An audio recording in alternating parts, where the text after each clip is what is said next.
Olutalo wakati w'omuyimbi amanyikiddwa nga Chosen Becky ne yali omwami we amanyikiddwa nga Dictator Amiri sako n'omukulu waliwo ssaawa eno amanyikiddwa nga Professor Ssekaggya alokotte wansi ne waggulu era nga oluvannyuma lw'okubeera nga temunange Chosen Becky yavuddeyo n'abako ebigambo ebinene byataze okubeera nga te ayogerera eyali tata w'abaana be. Ekyamazima kiri nti abantu abasinga tebasanyukidde embeera eno. Amawulire gendi mu kubeera nga tefuna okuva sayidi zeeyo ewa Dictator Amiri galaga nti yeesazeewo okubeera nga temunange abatwala abaana be mu DNA ayongera okubeera nga temunange akakasiza ddala ekituufu kyeki omukyalo ono abaana bano bazaala baana be oba si baana be kubanga ebigambo Chosen Becky byali mu kubeera nga te amwogera. Ekyamazima kiri nti bigambo binene nnyo era nga takikkiriza nti omuntu ayinza okubeera nga temunange akeera ku makya n'akuzaalira ayinza okwogera ebigambo ekikabu kito. Kinajjukirwa Dictator Amiri gye buvuddeko yali yasala okubeera nga te atwala abaana bano mu DNA naye n'asalawo ensonga zino abeere nga te asooka aziwummuzeemu naye kakati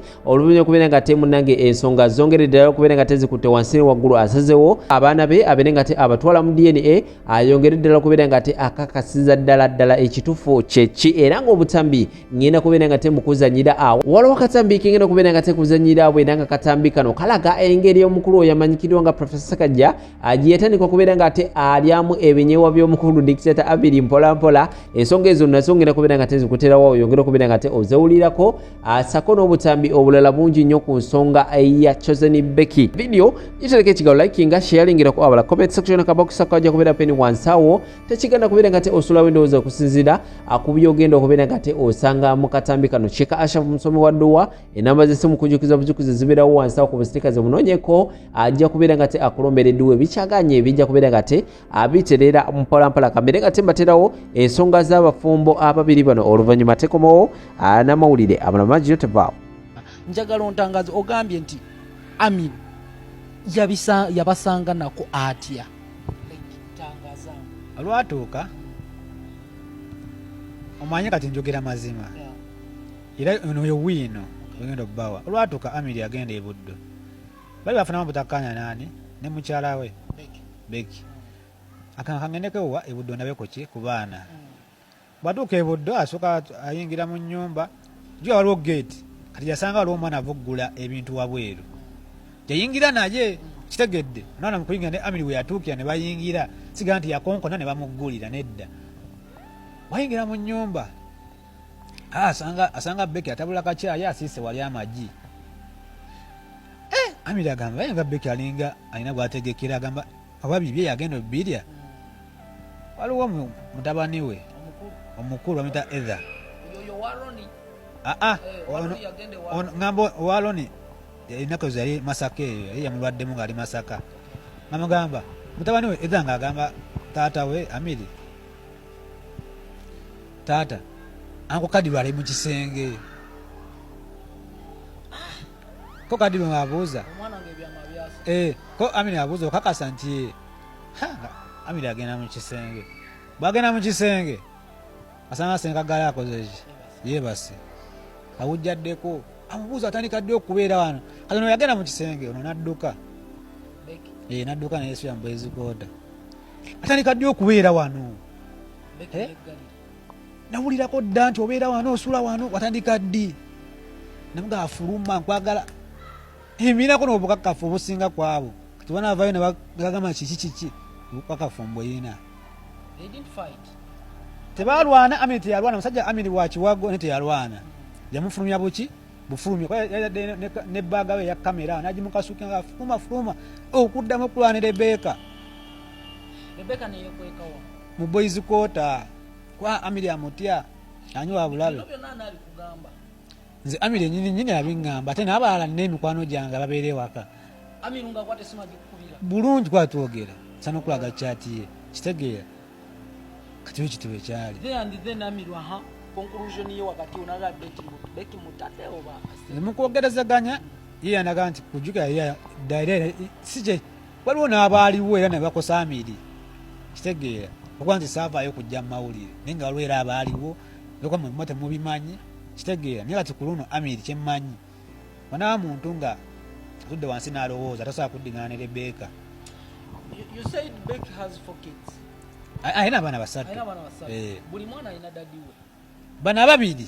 kyengambye Amiri owokubiri amutwale ku DNA owokubiri owaani owa Amiri amutwale ku DNA owokubiri wanakizula nti wuwe ajja kuba wuwe sijaga nti si wuwe naye amutwale ku DNA. Roger bino byonna omu esegenda kujajinga lulwo lwaki obyogera eri Chosen Becky? Mbyogera lwa nsonga nnyingi era nja zigamba. Esooka Becky we yagaana okunjijjukira batya nti omuntu gwenvudde naye ewala kinnamubeererawo ekyamaanyi ayi nayagala nze nneme kusituka mbeere wansi. Owulira ekisooka nti Becky yagaana okunjijjukira ne wenkoze naye ebadde agamba nti kale ewa nfunye akakadde lojja kamuweeko $20,000 yagaana okukikola. Owulira ekyokubiri nze famire yange tisobola gigamba nti sirina ssente kuba mbeera ne serebu kuba ye serebu bamulaba investisementi ze baziraba kitegeera ye agenda mu maaso naye ate nze ndi wansi kitegeera mbagamba nti sirina ssente. Owulira ekyokusatu sirina famire kubanga nze ensonga sirina busobozi busobola kulabira famire yagenda lwebyo. Ekyokusatu nga seebaka nebeerawo tukoze show nobeera nga tuweebase ate nga tofuna na ssente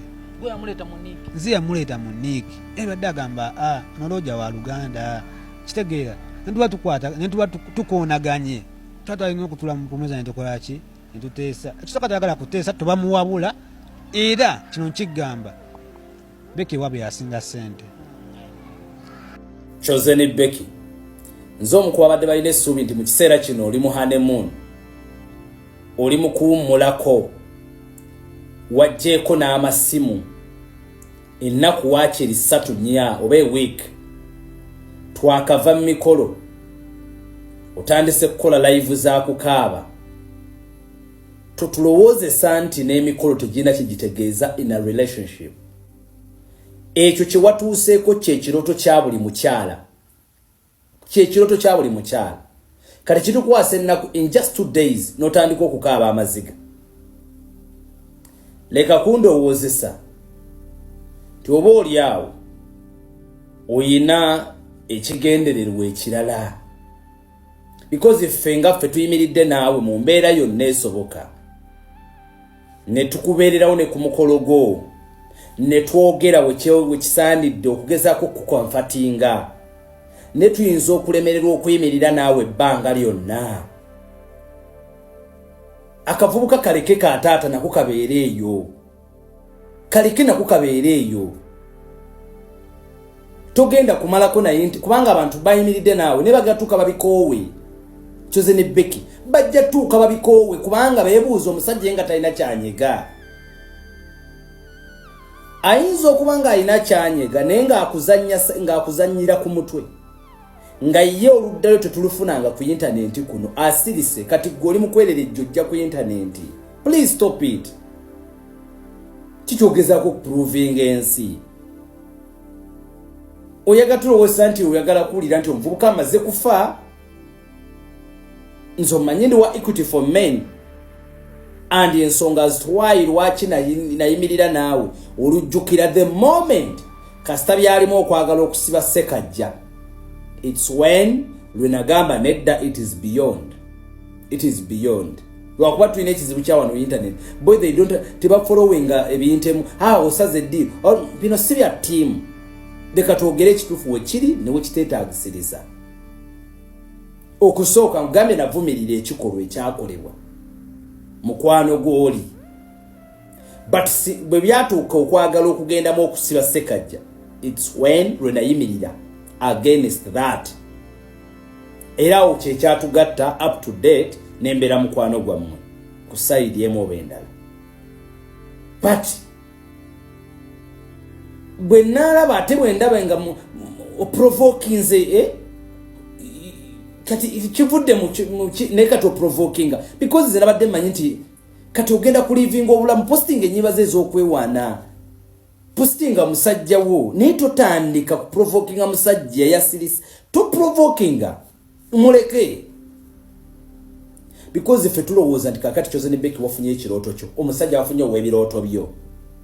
nyweza musajjawo biri biveeko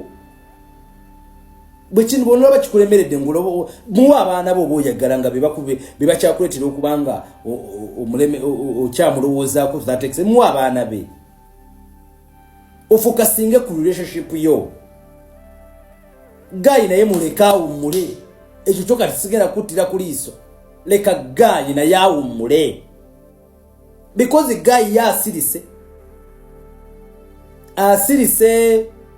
ne ku mukolo gwo ku challenge nga yapostinze takwogerera kibinga era akuyoza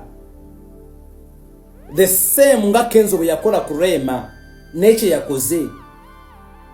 nego alaba Rema alemera munnyo mu Kenzo wamulaba mulemera munnyo obudde bwomalango bemwe ennyimba mweze ennyimba za nga bwalaba Kenzo bwe yakuba gundi semyekozo nakuba bibaawe bine zifuka hit obudde mweyo beef at least kifule nga beef kubemwe ennyimba zinzo wekanga ofunyemu hit thani okutandika kuletawo no yali akola bino oprovinga ki omwana ono yawona olowooza yahiringa omanyi okuwona okulumizibwa osobola okusigala ng'oyagala omuntu kuba nzijukira Rema nga ava ku Kenzo sijjukira kulaba Rema nga akaaba maziga bwe gati era tegaliiyo omwana ono bwe mulaba nga akaaba ndabanga atawonanga kuva mu relationship nkadde gye yalimu ku byonna gwajja obbingamba kuba oli mukugu nnyo omukwano ssebo Dokita Chosen Becky ayagala ki Chosen Becky yavuddeyo kati yatandise okuexposinga omwami agamba nti yabonaabona nnyo mu nsi y'ekizikiza musajja ki gwayogerako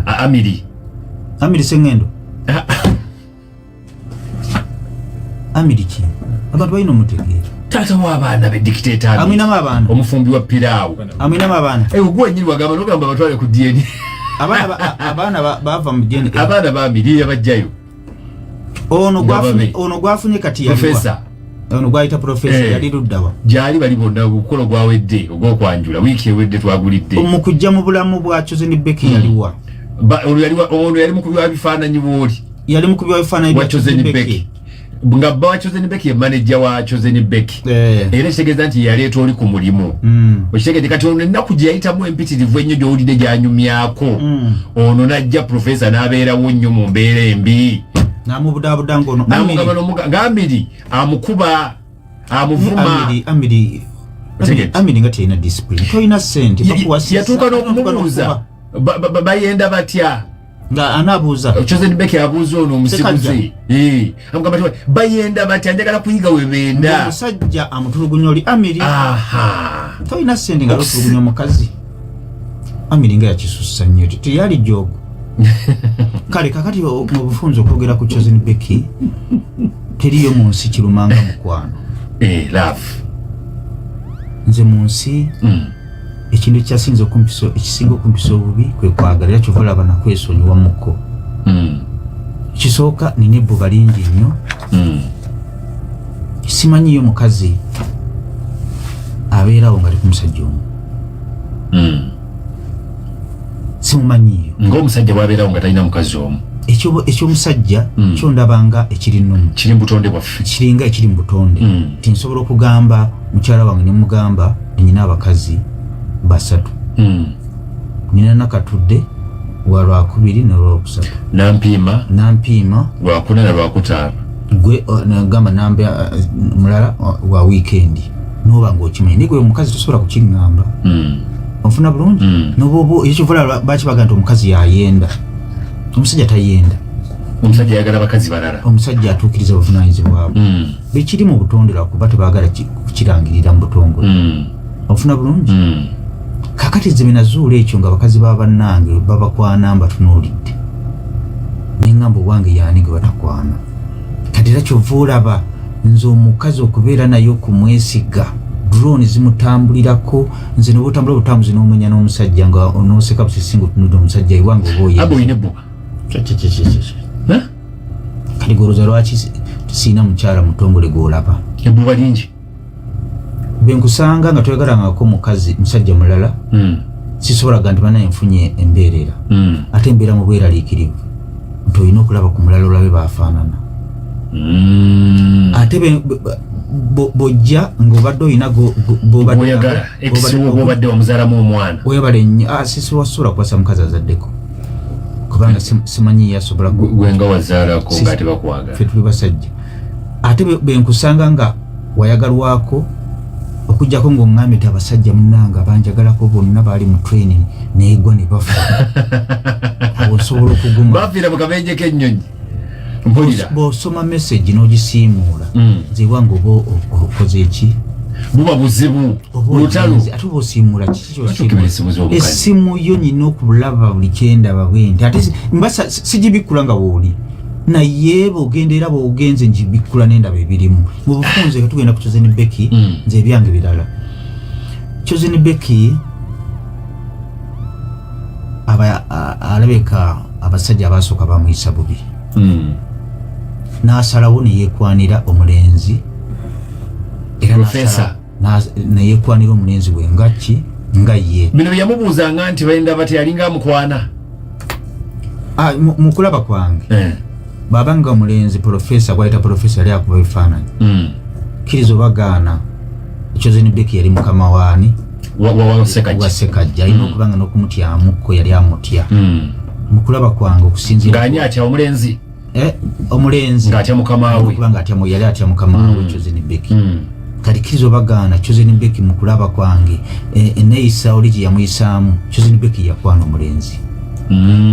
kubanga bo statement gyayogedde nti benda batya njigiriza era ne Sekajja teyali mubi n'akola atya kubanga era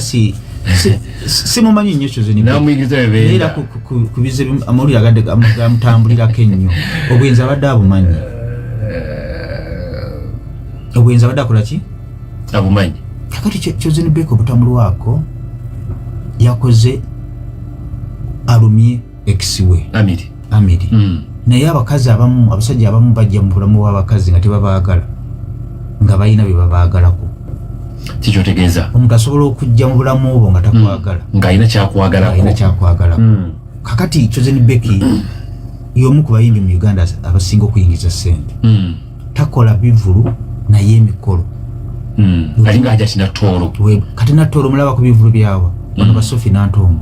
naye bakola ate ejjukira emikolo egyo tegiriko ekivulu kyasize enkuba yadonye ojja kuyimba obweyagala otweyagala ku weekend ng'oyingiza myuzi 6 emikolo 3 nova ku guno nodda ku guno enyingiza obanga ayina akeedi ey'emyuzi 607 kakati Chosen Becky yayita mu bizibu bingi nnyo n'amaliriza nga yeewasiriza omulenzi naye lwakuba nti mu butonde kikya butonde omukazi okuwasa omusajja eno eravu yesembayo aliwumudde paka kati ono musajja w'obukadde bwe ate omukazi baako Sekajja alina okusabirira ennyo Chosen Becky abe nga yasinga okwagala omulenzi ebitundu 75 ba 7 owulira awo kiba kitegeeza nti ajja kwekuumira ku mulenzi we naye jjukira omukwano gukaddiwa Chosen Becky afaanana bulungi ate ayita mu bikemo bingi nze bentunulatunulamu wano omukwano gwa Sekajja ngulaba wakati w'emyaka 3 kwena kwebiri kitundu kubanga abasajja nga bo bamanyi abasinga obungi abakazi abasajja teri musajja abeera na musajja omu teri musajja abeera na mukazi omu abasinga obungi Sekajja Chosen Becky banaaba bananonooza ayinza okukwatayo akameseji Sekajja ng'alinayo omuntu gwapepeya naye awo ndabanga obufumbo obugenda okuyiikira kubanga kizibu nnyo ku 100 75% ebitundu 75 ku buli 100 abasajja balina abakazi abasoba mu omu abo abemakula abo ate nga bemba sigenze wala nga nawe muwuli anene bujwanga simu baabo ofuna bulungi Chosen Becky tumubuulirira omulenzi we gwe yeewasiriza amukwate bulungi tamuteekamu ejjogo ntize nakuwasa kubanga enneeyisa eyo obugambo tibubulamu